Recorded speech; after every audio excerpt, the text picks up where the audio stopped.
Welcome to the next lesson of the Heroes Academy. If you're considering the transition to the private sector and you're starting to feel a little nervous, uncertain, unsure about the future, trust me, you're absolutely not alone. In my work working with recruiting heroes, I've talked to hundreds, probably close to thousands of law enforcement officers and military veterans considering a career transition to the private sector. And I see a couple of very consistent myths, concerns, and worries that a lot of these officers have been told, believe themselves, and are being, again, pushed on by people from outside of their sphere of influence. And I wanted to address some of these myths with you today and also give you three amazing examples of what's possible for law enforcement officers in the private sector using the skills, resources, and knowledge they've gained throughout an incredible career on the Thin Blue Line.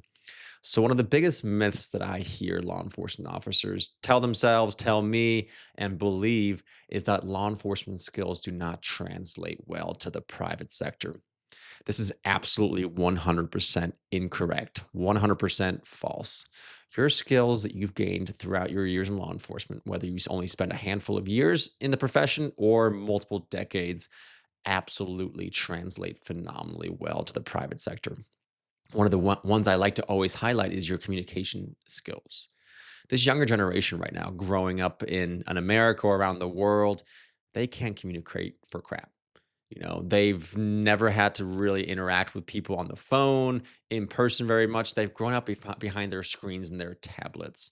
Just a few days ago, I saw a course that was that was tailored towards helping Gen Zers feel confident answering a phone call.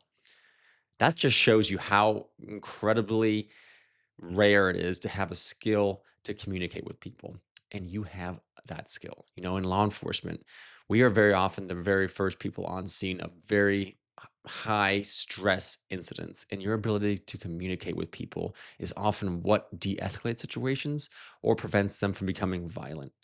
And that's just one skill. Your ability to be a leader, and leaders aren't just those with rank. You don't have to be a sergeant, lieutenant, major, lieutenant colonel, you name it, to be a leader.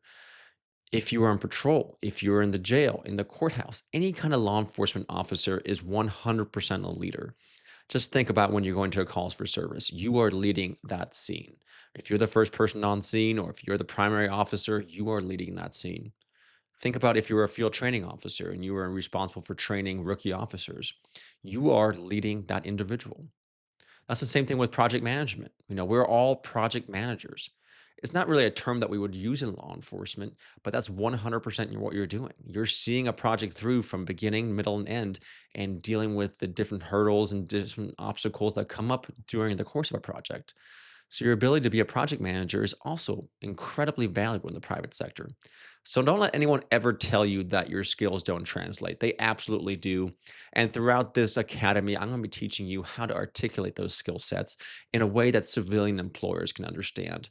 Because that's really the biggest hurdle most officers have is that they have these incredible skills, but civilian employers who've never once worn a law enforcement uniform just can't really understand it unless you spell it out for them. So throughout this course, that'll be a huge topic that we really focus on in making it really obvious what you've done and highlighting it on your resume, LinkedIn, cover letter, interviews, and other places as well.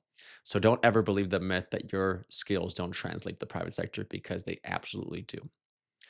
All right, the second myth, one that I hear all the time from officers as well, is that they feel that they aren't a fit for any roles in the private sector, but if they are, it could only be in security or investigative type of positions. Now, this isn't supposed to be a diss towards those industries, far from it. A career in security or investigations in the private sector could be a phenomenal options for many of you. You know, the skills you've gained in law enforcement, the ability to investigate crimes, to think analytically, would be so valuable in one of those career paths. And a lot of officers do very, very well in a security or investigative type of position after law enforcement. It's a very natural transition for them. However, I don't want you to believe that those are the only industries that are ever capable or options for you. I have helped law enforcement officers get into healthcare, into recruiting, into tech, and into a whole host of other positions in different industries. So don't ever think that you are limited to one industry because you are absolutely not. And if you have interest in other industries, I really do hope that you explore them.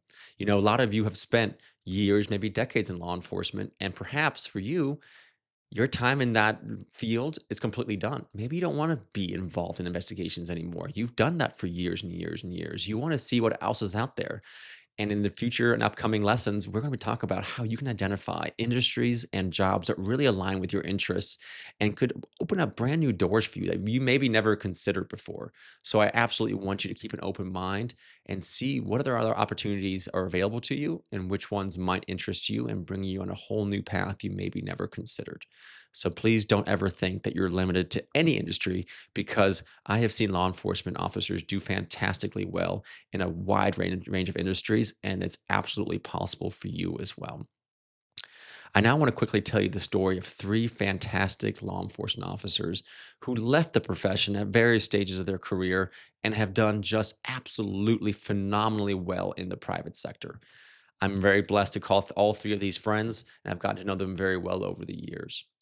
The very first person I want to tell you about is a man called Brian Tuskin. Brian was a police officer in Hawaii as well as in an agency outside of Seattle, Washington. He worked in law enforcement for only about 12 years or so. I shouldn't say only. 12 years is a phenomenally long time, but he served for about 12 years. He never achieved any kind of higher rank. He was a police officer, a member of the SWAT team, and later on also a detective, but never got into any kind of supervisory role. Brian, during his time in the agency in Washington, became a detective, a property crimes detective, and he was assigned a case involving some theft of Microsoft computers. It was a pretty large case with thousands and thousands of dollars worth of equipment stolen. Brian worked this case for many, many months, and it ended up involving numerous federal agencies as well. Working alongside the FBI and some other federal agencies, Brian ended up getting numerous criminal charges against a wide range of individuals that were involved in a regional property crimes ring and had been stealing Microsoft computers all over the West Coast. Because of Brian's fantastic work ethic, many of these individuals were charged and indicted and convicted of these charges. Brian's fantastic work ethic and performance got the attention of Microsoft executives. Brian was approached by Microsoft and asked if he'd be interested in coming on board with them as a security manager. Even though it was a tough decision for Brian leaving law enforcement, he decided that he wanted to take this chance. So he ended up leaving law enforcement after around 12 years and joined Microsoft as a mid-level security manager, nothing too high ranking. Brian ended up staying with Microsoft for over 20 years and continued to bring his phenomenal experience he gained in law enforcement and his fantastic work ethic, and he worked his way up the chain of command, continuously getting promotions, continuously performing fantastically well. After 20 years, he was finally promoted to the chief security officer for Microsoft. For those of you who may not know, the chief security officer is in every organization the highest ranking security officer in the entire organization. Microsoft is typically the third or fourth, depending on the year, biggest company in the entire world, worth many billions or trillions of dollars. And a former law enforcement officer, never got any kind of rank, but a former officer and detective managed to work his way up to that phenomenal role and held a position for one of the biggest companies in the world. He has since left Microsoft and is doing fantastically well now at Salesforce, another huge company. And Brian is just a fantastic example of what can be done if you put your mind to it. If you use the skills you gain in law enforcement, you can absolutely do well in the private sector. And Brian is a fantastic example of that. He also now runs a nonprofit called Cop to Corporate. And Cop to Corporate does a lot of similar things to what Recruiting Heroes does as far as helping law enforcement officers with their career transition. I'm going to link them down in the comments section or in the description down below. So do check them out as well. Since it is a nonprofit, pretty much everything on their website is completely for free. And he is a great person you can reach out to anytime for help. And he is just such a wonderful person. The next person I would like to talk to you about is Teresa Fitzgerald. Teresa is also a wonderful friend of mine, and she served only about 4 years in law enforcement as a deputy sheriff.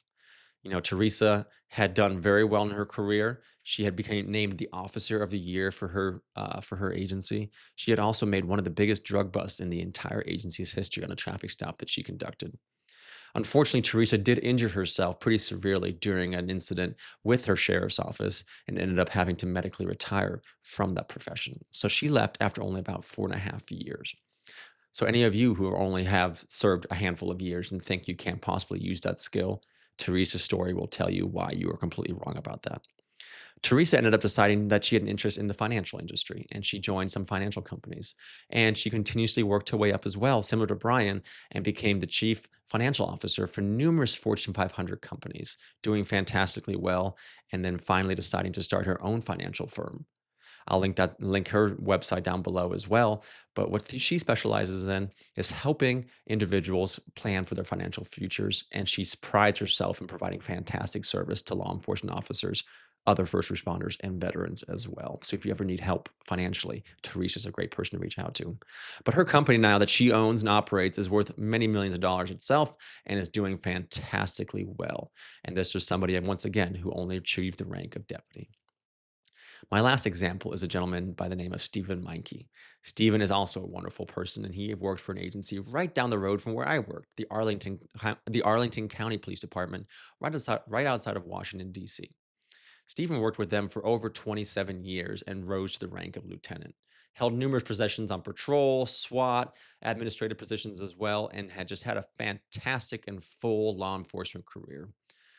As he was trying to getting towards the end of his career, he started thinking a little bit more about what you want to do after law enforcement, what he wanted to do after law enforcement. And he did something that very few officers do, and he started planning ahead. So many officers that I work with, they wait for the very last minute to start planning for their future. Stephen didn't do that. He started networking about 2 or 3 years before his end of his law enforcement career, and he built a lot of great relationships and friendships with people in the private sector. One of these relationships soon led him to an interview with Nestle, which is one of the biggest food and beverage companies in the world. They wanted to interview Stephen because of the referral he had gotten from one of his friends, and he bypassed hundreds of other applicants who had applied earlier. He went and interviewed for the role for corporate security manager, and he did fantastically well, and they offered him the position, which he gladly accepted. In the years since, Stephen continues to rise the ranks and is now one of the leading security managers for all of Nestle, doing a lot of regional and global security work for this fantastic organization. And his is a great story of what can be achieved even after a 2 or 3 decade long law enforcement career, and how networking is such a critical part of the transition out of law enforcement to the private sector. And we'll be talking a lot about networking in one of the future modules of this course, because networking really is a game changer. And I cannot wait to cover this topic because that's an area that a lot of law enforcement officers fall short on. And I don't want that to be the case for you. But I do hope this lesson, while it's very focused on what you can do after law enforcement, you can really do fantastically well. And I don't want you to believe the myths that so many officers unfortunately believe, either from their fellow coworkers, supervisors, or the outside world who'd say no one wants to hire a cop. That's completely false. I started recruiting heroes as a side hustle with the plan of that staying a side hustle forever. But because of my mission to try to help law enforcement officers in the private sector, it gained attention with numerous companies in the private sector who wanted to hire former cops. And it's great to see all these companies coming together to try to hire our officers, not just to do the right thing, but because they see the real value you bring to the table. So remember, you are destined for greatness, and in this academy, I cannot wait to walk you through the step by step process and how to get there. But I'll see you on the next video.